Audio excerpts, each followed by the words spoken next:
এই বিশেষ ঘোষণা আপোনালোকে শুনক আৰু বাকী সকলক কওক যিসকলে শুনা নাই আমাৰ কথা দাবী সন্দৰ্ভ সঞ্চালকৰ প্ৰস্তাৱ সন্দৰ্ভ মাননীয় সঞ্চালক সুভাষ মোদী ডাঙৰীয়াই প্ৰিন্সিপাল ছেক্ৰেটাৰীৰ লগত মন্ত্ৰীৰ এটা আলোচনা এই খবৰ আমাক জনাইছে আৰু কৈছে খন্তেক পাছতে আপোনালোকক আমি জনাই আছো অলপ সময় ধৈৰ্য ধৰি খবৰ ৰখি থাকক আমাক ৰবলৈ কৈছে আমি ৰেডি হওক কিন্তু ৰম কিছু সময় আমি ৰম এই কথা খবৰটো আহক এটা আলোচনা চলি থকা বুলি কৈছে আলোচনা চলাই তেওঁলোকে এটা ভাল খবৰ দিম বুলিও আমি এই খবৰলৈ অপেক্ষা কৰিছো খবৰ নাই এই সময়ত গতিকে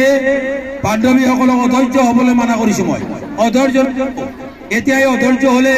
12 ঘণ্টা কাইলৈ ৰাতিপুৱা 12 বজালৈ থাকিব কেনেকৈ আমিতো এতে দাবী আদায় কৰিব আহিছো ফূৰ্তি কৰিবলৈ অহা নাই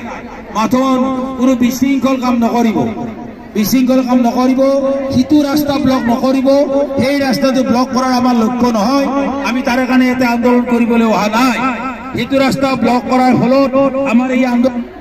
অলপ নষ্ট হ'ব ধৰিছে মই ৰিকুৱেষ্ট কৰিছো অনুৰোধ কৰিছো তথাপিতো আমাৰ একাংশ বান্ধৱীয়ে কথা শুনিব বিচৰা নাই মই তেখেতসকলক বাৰে বাৰে কৈছো আপোনালোকে আমাৰ সংগঠনৰ নেতৃত্বৰ কথা শুনক আমিতো নেতৃত্ব লৈ আছো আমিতো এনেই থাকা নাই এই নেতৃত্বই আমি এই দাবী আমি আদায় কৰিম এতিয়া আমাৰ হেঁচাৰ ফলতেই আলোচনাত বহিছে এতিয়া এই আলোচনা শেষ কৰি পেলাই আমাক জনাব আমি জনোৱালৈকে অপেক্ষা কৰিম আমি ইয়াৰ পৰা নাযাওঁ কেতিয়াও নাযাওঁ দাবী সন্দৰ্ভত কোনো এটা উত্তৰ নোপোৱালৈকে ইয়াৰ পৰা নাযাওঁ হয় তেওঁলোকে আমাৰ দাবী মানক নহ'লে আমাক মাৰক আমি ইয়াৰ পৰা নাযাওঁ গতিকে এই কথা আপোনালোকক কলো কিছু সময় ধৈৰ্য ধৰি থাকক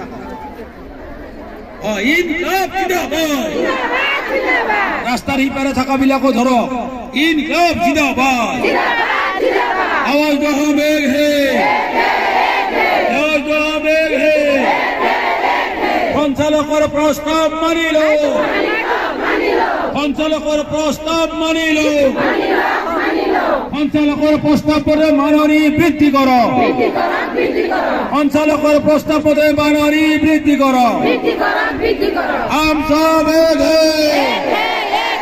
हम सब एक हैं इनकलाब जिंदाबाद CITO जिंदाबाद अहम राज्य अंगनवाड़ी कर्मी रुहाई का हम था जिंदाबाद अहम राज्य अंगनवाड़ी कर्मी रुहाई का हम था जिंदाबाद সঞ্চালকৰ দাবী মানিল সঞ্চালকৰ প্ৰস্তাৱ মানিলো দল খুদ্দা গেছে আগাৰ